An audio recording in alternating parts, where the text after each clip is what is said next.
But the slow motion experience of mine allowed me to see that.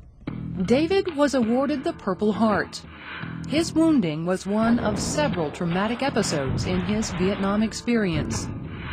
The recall is vivid beyond imagination. PFC Brian Daniels also has vivid memories of a much more recent combat mission, a patrol in November 2005 in Iraq. You know, you fall asleep with the TV on, CNN, you know, you hope you don't, because they show an explosion or a gunfight or something, and that'll trigger, you know, nightmares and flashbacks.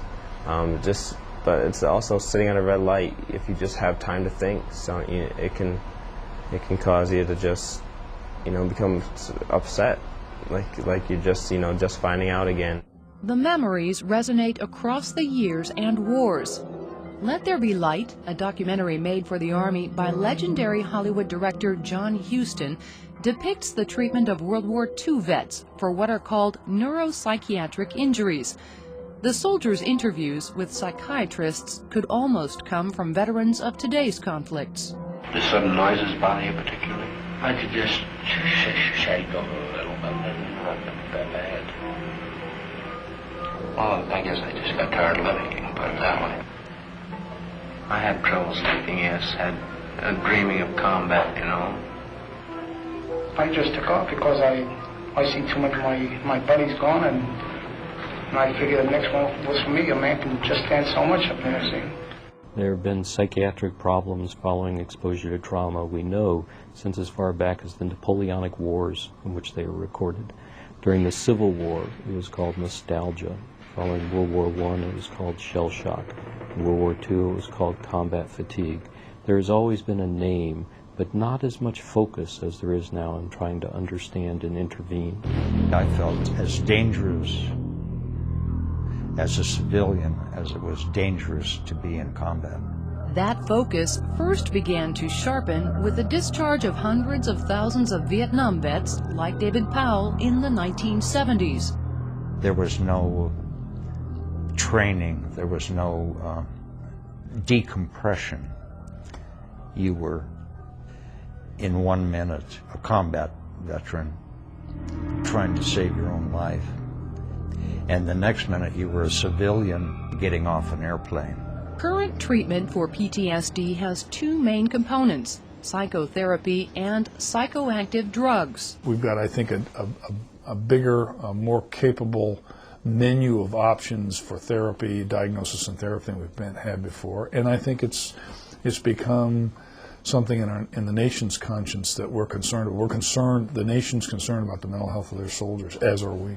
The most common form of psychiatric treatment is called cognitive behavioral therapy, often in the form of individual sessions with a psychiatrist or social worker. The one-on-one counseling is really easiest if you're having a really, really bad day, because you don't really feel like you have to share it with the whole world. But that approach doesn't work for everyone. Specialist Jonathan Barrero says he responds better to the group sessions run at the Fisher House at Fort Campbell. I really wanted to talk to other people that have been through the same thing that I've been through. But I wasn't really too interested about listening to somebody talk that have never experienced that. A therapy called traumatic incident reduction worked for David Powell. It's allowed him to feel comfortable enough with his PTSD to write a book about his Vietnam experience, his decline and recovery afterwards. Now he often lectures in public on post-traumatic stress. The traumatic episodes that I had recorded in my slow motion experiences seemed to resolve themselves, and I found a place to put them in my mind that was a healthy place rather than a disturbed place. Following soldiers will be awarded the Purple Heart. No one knows quite why some people get PTSD from a traumatic event and others don't. Staff Sergeant Josh Forbes doesn't have it, even though he was in a Black Hawk collision over Mosul, Iraq in 2003, which killed all 17 members of his platoon. Big loud boom. And that's pretty much all I ever remember. I don't have nightmares, I don't have dreams. He suffered extensive burns to his head, face, and arm, and spent months at Brooke Army Medical Center in Texas.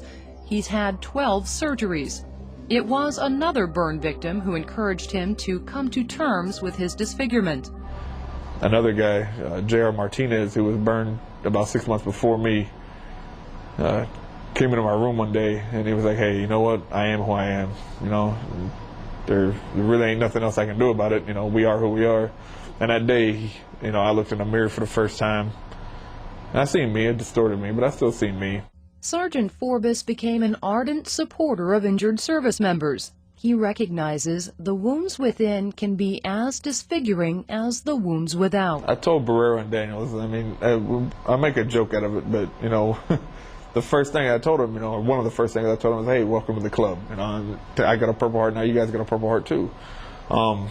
I don't know if it's a club that everybody wants to be a member of. The first way that we go about diagnosing post-traumatic stress disorder is ask whether, you know, a trauma has occurred. And certainly in the Iraq War veterans, we're seeing that, you know, better than 19 out of 20 soldiers have really met that criteria, that they've seen trauma that is potentially important to their mental health, their long-term mental health. Tom Berger was a Marine in Khe Sanh, Vietnam.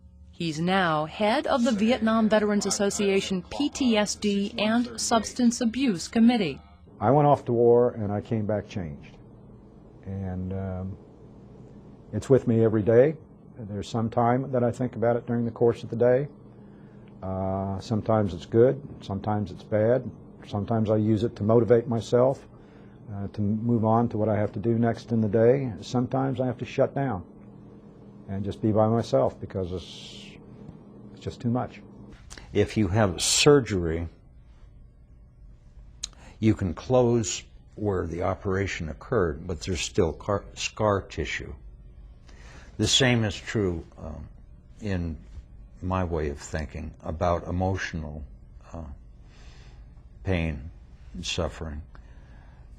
It heals, but it's still scarred. For today's service members, there's major concern about the perceived stigma of seeking the help of a psychiatrist. It's those young soldiers in the middle that I worry the most about because they're still in the formative stages of leadership. They're taking on the mantle of responsibility and accountability for themselves and their soldiers. And the last thing they want to do is to have any appearance that they're incapable or in some other way weak. One old Marine counsels against the mistakes of the Vietnam generation. Don't do what I did. Don't seek your solace in Johnny Walker or drugs or those kinds of things. Get some help. One very young soldier with PTSD feels no stigma over getting psychiatric counseling. Post-traumatic stress it's no joke. It changes everything. It makes life, you know, sometimes just less bright, less fun. But that's why you need to get help, because it can change. It can really, you know, keep you down. If you need help or know someone who does, there are now many resources. For example, the clinic and chaplains where you're stationed, or you can make a confidential call to the DoD helpline. Visit PentagonChannel.mil for that phone number and links to other organizations that can help with the wounds within. I'm Master Sergeant Daniela Marcus, and this has been Recon.